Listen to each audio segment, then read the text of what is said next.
Emma almost turned back before opening the door, because the cold air outside felt easier than whatever waited inside the small community hall, and she told herself she was only there to drop a donation, smile politely, and leave, nothing more. Yet the moment she stepped in, the warmth, the voices, and the sound of soft music rushed over her, pulling her forward before she could think, and as she scanned the room filled with winter coats, quiet laughter, and strangers holding paper cups, she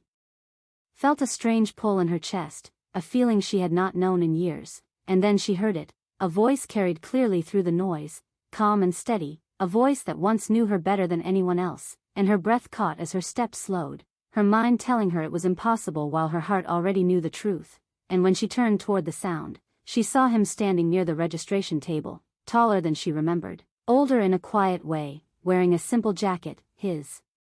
hair slightly touched by time, but his presence unchanged, and in that instant the room seemed to shrink, the years fell away, and memories rushed in without warning, long walks, late talks, shared dreams that never had the chance to grow, and Emma stood frozen, her hand tightening around her bag as she tried to remind herself that this was real life, not a thought she carried in silence, because she had believed that chapter was closed, carefully folded and placed far away, and yet there he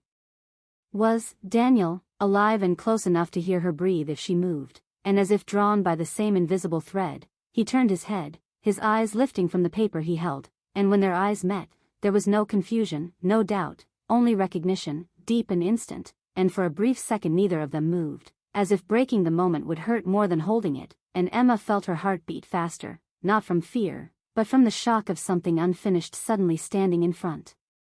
of her, and she wondered how many times she had imagined this moment, how many nights she had asked herself what she would say if she ever saw him again, and now that it was happening, she had no words at all, only a soft ache spreading through her chest, and Daniel's expression changed in a way she remembered too well, surprise giving way to something gentler, something careful, as if he too was afraid of moving too fast, and the noise of the room returned slowly, reminding them that the world had not stopped just because they had, and Emma forced herself to take a step forward, telling herself she was no longer the person she had been back then, that she had learned how to stand steady, and as she moved, Daniel did the same, meeting her halfway with a polite smile that carried far more meaning than it should have, and they spoke, just simple words, greetings shaped by time and distance, but beneath them ran a current of emotion neither could hide, and Emma noticed how his voice still carried the same calm tone that once made her feel safe, and she hated how easily it reached her, how quickly it made her forget the careful walls she had built, and while they exchanged a few polite sentences about the event and the cold weather, her mind raced ahead, asking questions she did not dare voice. Why was he here? How long had he been back? Did he think of her the way she tried not to think of him? And as she answered his questions with short replies, she felt the weight of all the years between them, the silence that followed their last goodbye, the choices that seemed right at the time but left quiet marks behind, and she realized that meeting him like this was harder than never seeing him again, because it opened a door she had sealed with effort and time, and as people passed around them, unaware of the storm inside her, Emma understood that this moment, this single unexpected meeting, already carried more meaning than she could handle, because it reminded her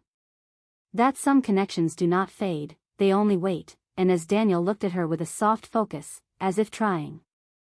to read what life had written on her since they last spoke, she felt both exposed and seen, and when he paused, as if deciding whether to say more, Emma held her breath, knowing that whatever came next would shift something inside her, and she realized with a quiet ache that she had not expected to meet him ever again, not in this town, not in this room, not in a moment so ordinary yet powerful, and as the space between them filled with unspoken emotion, she sensed that this was only the beginning of something she was not prepared for, something that had already begun the moment she walked through that door. Daniel felt the shift the moment Emma stood in front of him, because the years he had spent convincing himself that he was fine without answers suddenly felt thin and weak, and while he kept his posture calm and his words steady, his mind moved fast, noticing how her voice still carried warmth, how her eyes held both strength and caution, and how time had changed her without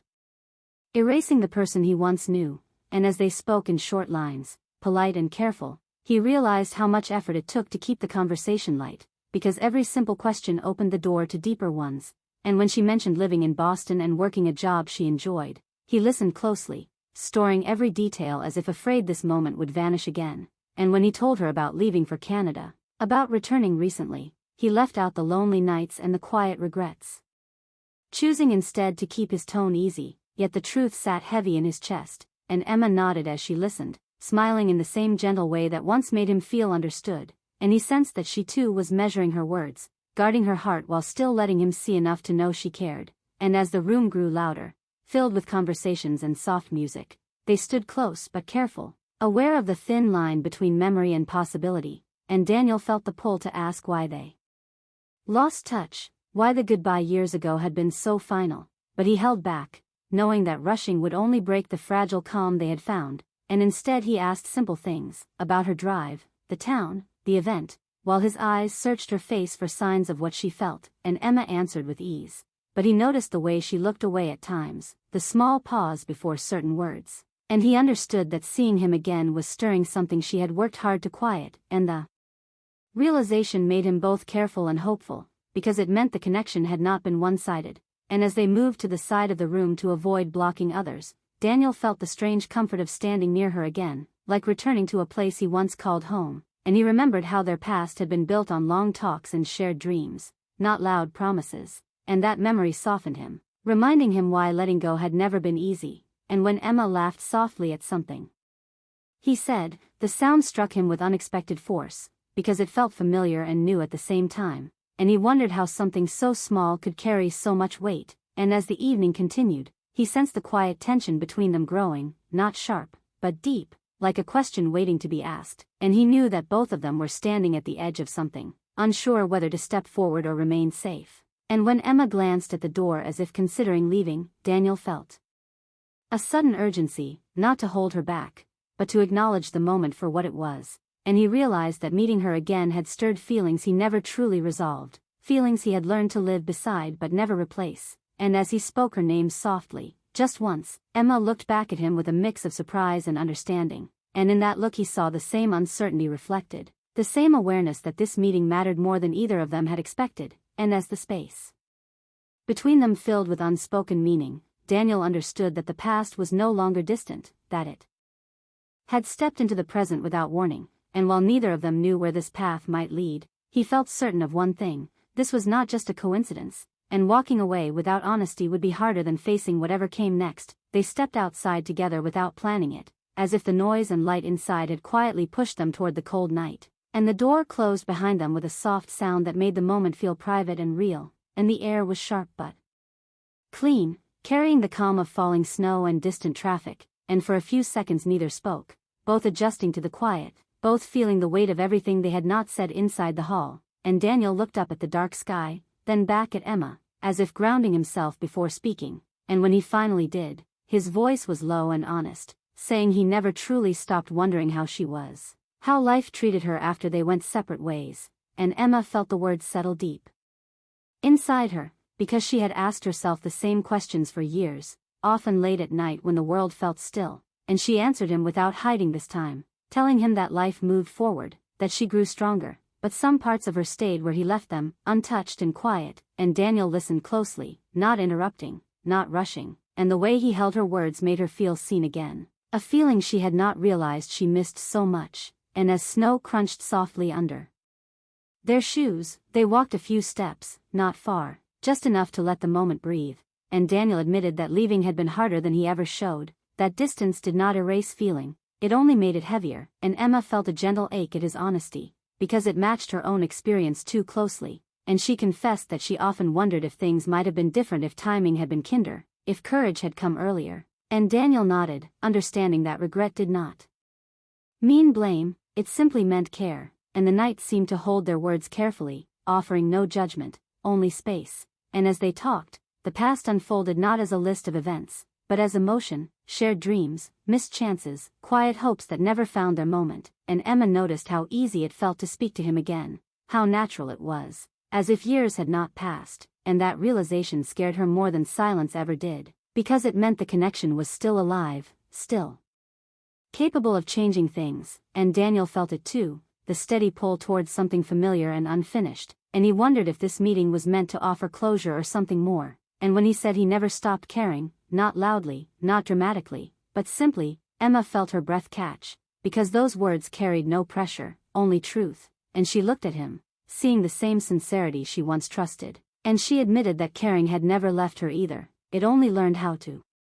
stay quiet, and for a moment they stood close, not touching, but aware of the space between them, filled with emotion and memory, and Daniel almost reached out, then stopped, choosing respect over impulse, and that choice mattered to Emma, because it showed the same care that once made her feel safe. And as voices drifted faintly from inside the hall, reminding them that time was still moving, Emma realized that this conversation was changing something inside her, softening walls she built for survival, and Daniel sensed the shift too, feeling both hope and caution rise together, and he spoke about how life taught him patience, how he learned that some connections do not fade, they wait, and Emma felt tears threaten, but she smiled instead, because the moment felt too important to break. And when someone called Daniel's name from inside, the sound cut gently through the air, and both of them knew the pause mattered, that what they chose next would shape how this night lived in their memory. And Daniel turned back to her, his expression open, uncertain, sincere, and Emma felt the quiet truth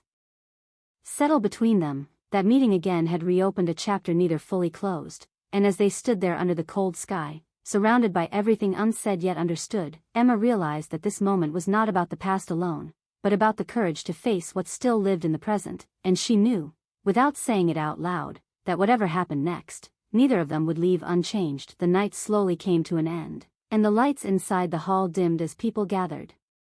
their coats and said their goodbyes, and Emma and Daniel found themselves walking toward the parking lot together, not side by side with ease, but with a careful awareness of every step. And the cold air felt heavier now, filled with everything they had shared outside, and neither of them wanted to rush the moment, because rushing felt like a mistake they had already lived once. And Daniel spoke first, saying that meeting her again felt important, not in a loud or dramatic way, but in the quiet